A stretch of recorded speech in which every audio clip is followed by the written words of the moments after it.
All right, people. So we are 2 weeks, well, less than 2 weeks away from Tyson Fury versus Oleksandr Usyk, the rematch.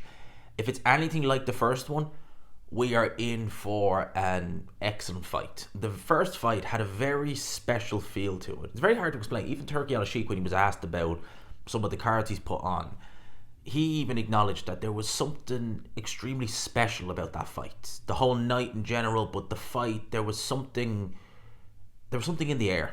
And I think we're going to get that again this time. And going up to Christmas, it's phenomenal. It's fantastic.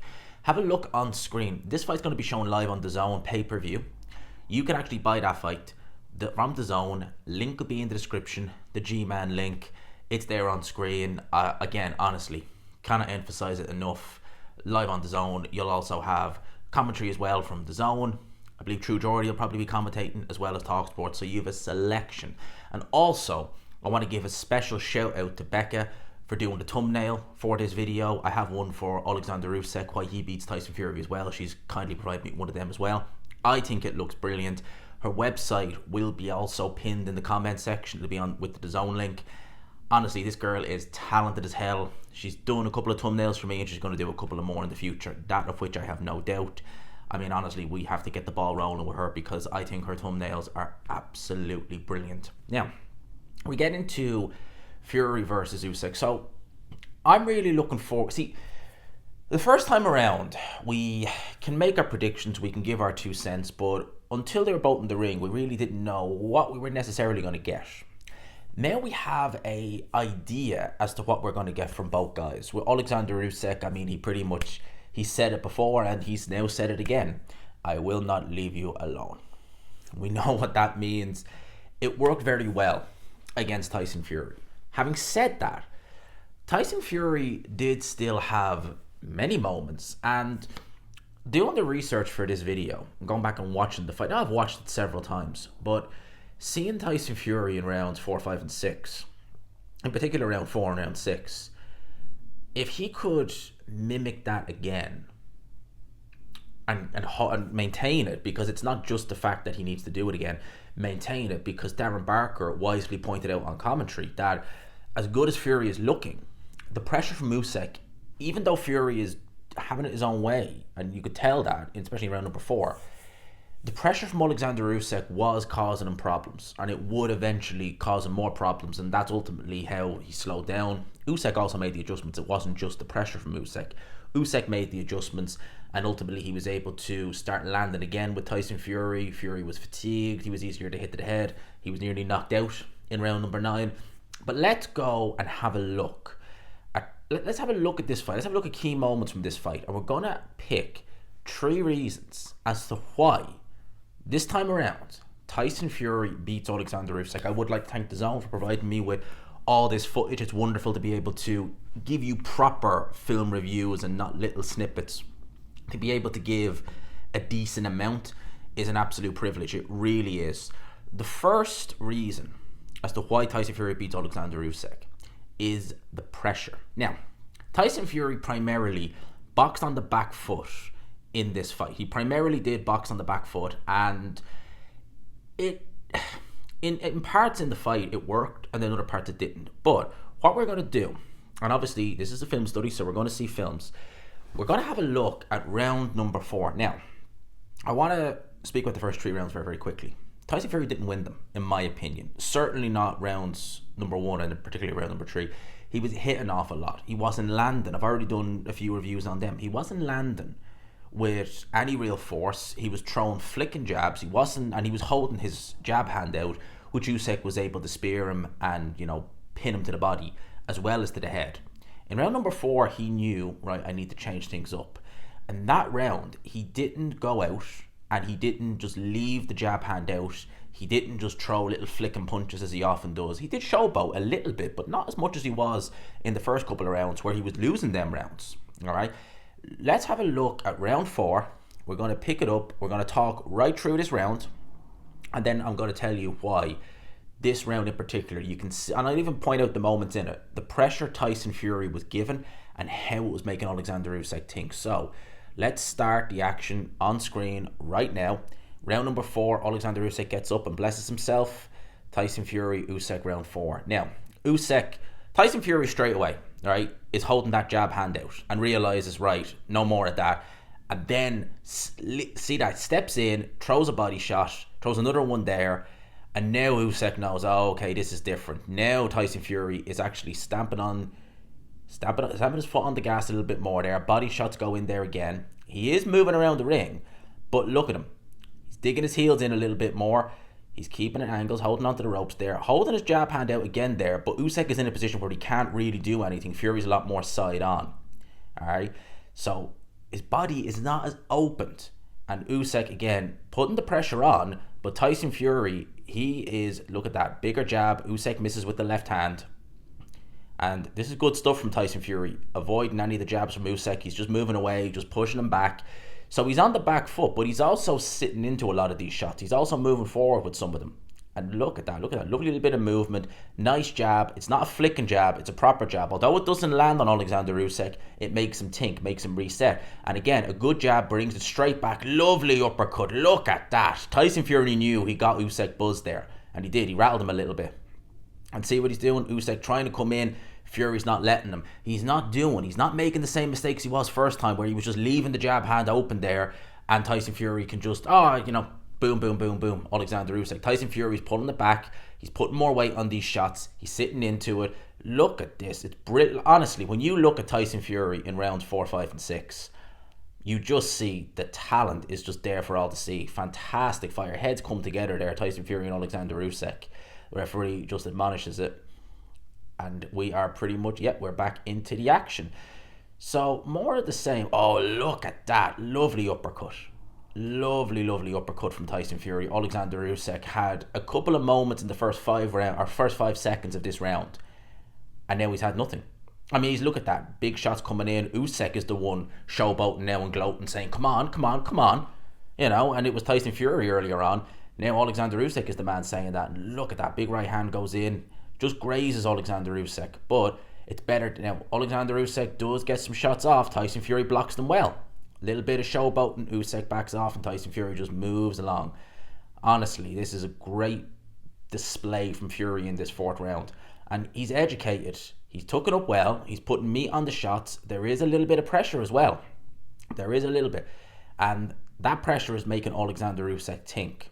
Now, the counter argument is that it could be risky. But look at that. Lovely little flurry from Tyson Fury again. And just moving along, lands another uppercut onto Oleksandr Usyk. The straight uppercut was working well for Tyson Fury. And again, look at that. Brilliant work. Nice snappy jab. Oleksandr Usyk can't get into range. That jab is absolutely doing damage to Oleksandr Usyk. And that was a great round 4 for Tyson Fury. That jab of Tyson Fury, when he's putting meat into it, right, and he's not just flicking it out for the sake of it, it's keeping Oleksandr Usyk at bay. If you just throw a little pitter-patter jab and just hold the hand out, what's going to stop an overhand left from the southpaw stance smacking you in the head? What's going to stop a straight, long left hand hitting you in the body? Nothing, because your hand is out. You can't pull it back to block it either way. Elbow down, glove up. You can't do that, right? And Oleksandr Usyk straight away was able to read that early on. And let's actually have a look-see early on. Round number 1, let's go and have a look-see at a little clip from round number 1. Here it is on screen. Leaving that hand out, Usyk is popping him. Look at that. Nowhere near the same authority on that jab, just leaving the hand out. Tyson Fury, a little bit of power on that jab there, but not really anything to it. Oleksandr Usyk doesn't need to worry, just flicking the jab out, and he's holding the left hand out, and Usyk is able to just pop a jab on. Contrast that to round number 4, which we're going to see now here in a second. I know we've already seen round number 4 as a whole, but let's just watch the very, very start of this round again, and you'll see it. You'll see the difference in Tyson Fury's jab. You'll see the difference in his demeanour. You'll see the difference in the pressure he's applying to Oleksandr Usyk. He starts holding the jab out. Usyk reads it and is more of the same. And Fury knows. And watch this. Boom, boom, boom. Oleksandr Usyk, all he can do at that point is tuck up. That's all he can do. He's never going to be able to match Tyson Fury punch for punch, blow for blow. He can't do it. So the pressure from Tyson Fury there was what was winning. It wasn't just what was winning him. but it was key. And if he can do that and maintain that, it's easier said than done. He's a great chance of not just beating Oleksandr Usyk, but maybe dropping him, maybe even potentially stopping him. Even if he was to do that and have success for, say, 5-6 rounds and maybe score a knockdown, that could be the difference. Even if he fades but is able to stand on his feet, that could be the difference between him winning the decision and not winning the decision. You know, maybe it could come down to Tyson Fury pressuring Usyk early on, maybe running out of gas and having to, box conservatively for the latter half of the fight. But if he's able to put some damage on Oleksandr Usyk, he'll take away a lot of the sting from his shots. He'll take away a lot of his work rate. He's essentially going to be able to dictate the pace, which is what he let Usyk do first time around. So that's the first key point. The second key point is a punch that we've seen in that round number 4, and it was a beauty. And that, of course, was the beautiful uppercut that Tyson Fury was throwing. Let's have a look on screen at some of the uppercuts. Now, before I actually play it, as good as the uppercut was, Usyk was able to adjust to it after round number 6. And one of the reasons why I think Usyk was able to adjust to it is that Tyson Fury was throwing it straight, which is not something you should do. He was throwing it straight and he was throwing it as a counter.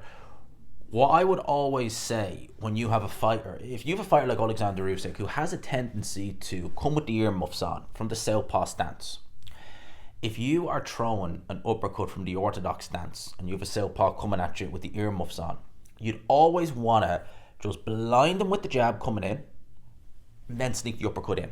I wouldn't advise. Now, it is good to have the right uppercut going, but I wouldn't advise throwing it straight like Tyson Fury was doing. I would always try and just set it up, blind the opponent. He's looking at that jab and then he's got that uppercut.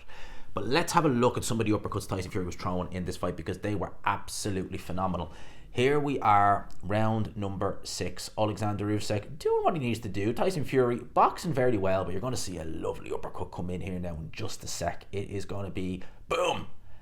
Oh, that was lovely from Tyson Fury. Round number 6, let's see another uppercut go in from Tyson Fury again. Let's have a look there on screen. This is not long after the first one went in.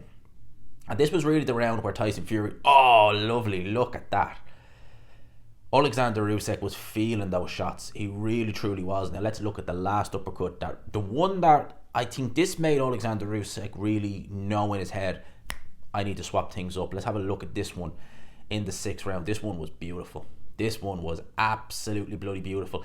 So again, Tyson Fury pressuring Oleksandr Usyk. Body shot. Look at that. That was lovely. That was a lovely body shot. Look at that. That really backed Oleksandr Usyk up, and Tyson Fury knows it. When have you ever seen Usyk back up like that? Body shots go in from Tyson Fury. Brilliant work. He dabbing at his face as much to say, come on. And Oleksandr Usyk just moving around the ring. That's all he can do. That's all he can do is just try and move around the ring as best he can and just hope to God that Tyson Fury, nothing comes back. Because I honestly think that 6th round with that uppercut was beautiful. And if Tyson Fury was better at disguising the uppercut moving forward, he could have had more success with that punch, because Usyk was able to adjust. He was able to spot what Tyson Fury was doing, and Fury was just, I think he was relying a little bit too much on it thereafter. If he's able to disguise that punch with a jab, or even potentially, come with a lead right hand, not have much weight on it, just come with the lead right hand, right? Because obviously you're fighting yourself, also lead right hand and then a little sneaky left uppercut, or maybe a lead right hand, a little sneaky left uppercut to the body. There you go. So brilliant from Tyson Fury there. Last but certainly not least, I would say Tyson Fury needs to make a sustained effort. Now, Oleksandr Usyk, to his credit, he did adjust very well to this in the first fight, but he needs to make a sustained attack on Oleksandr Usyk's body, and he needs to do it from literally the get-go. That's when he needs to do it from. Let's just have a look very briefly at one of the early clips of round number 4. I've already showed this, but I want you to focus on the body attack. Tyson Fury, even in the corner with Sugar Hill, you can see him bobbing his head there a little bit. Let's just wait and see. When Oleksandr Usyk lands a couple of shots on Tyson Fury, look at how he backs Usyk up with this body attack. Just have a look there. Usyk, starts it well. Now Fury's about to launch an attack. High elbows. Look at that. And Usyk felt that. Usyk absolutely felt that. He absolutely 100% felt that. Now, Oleksandr Usyk has been down in the past, in the amateurs anyway, from body shots. Beterbiev dropped him. I know there was another fight he was in the amateurs. I cannot remember who it was against, but he was dropped in that as well. So he's susceptible to body attacks. Anthony Joshua was able to have a little bit of success to the body. Daniel Dubois, was it low, was it not? I tend to kind of look at it and think, borderline, but probably was on the lower end. However, it's the right idea. You've the right idea, attack Usyk's body. The only thing I would say is risky for someone like Tyson Fury, who is the much, much taller man. With Daniel Dubois, there was only about an inch or so height difference. So it's not that much. You can make an attack on Usyk's body and it can be okay. With Fury, there's a risk because he's so much taller. He's going to be having a punch down and essentially coming to Usyk's level. So that is going to be a bit of a risk. But they are my 3 reasons why Tyson Fury wins this time. Pressure, which he will be applying a lot more of, in spite of what he may be saying. I think he's coming in heavy to try and sustain an attack and to lean a little bit on Oleksandr Usyk and to clinch him, which is something he didn't do enough of. He can clinch Oleksandr. I know he's not a clincher, Tyson Fury, to his credit, but maybe that's something he needs to employ. The uppercut, but disguise it this time. And last but certainly not least, the body attack. I think they are 3 very good tips I'll be giving to Tyson Fury, and I think he'll use them. And there are 3 reasons as to why I think he beats Oleksandr Usyk. But as always with these videos, I'm going to give my 3 reasons as to why Oleksandr Usyk beats Tyson Fury. And I'll do that in a separate video. So I will leave it there for now. People, I really do hope you enjoyed the video as much as I enjoyed making it. Thank you to DAZN for letting me use this footage. Thank you to Becca for the brilliant thumbnail, as always. Shout out to everyone who is watching, liking, subscribing. First of many film studies before this fight happens. I hope you enjoyed it, and I'll leave it there. Peace.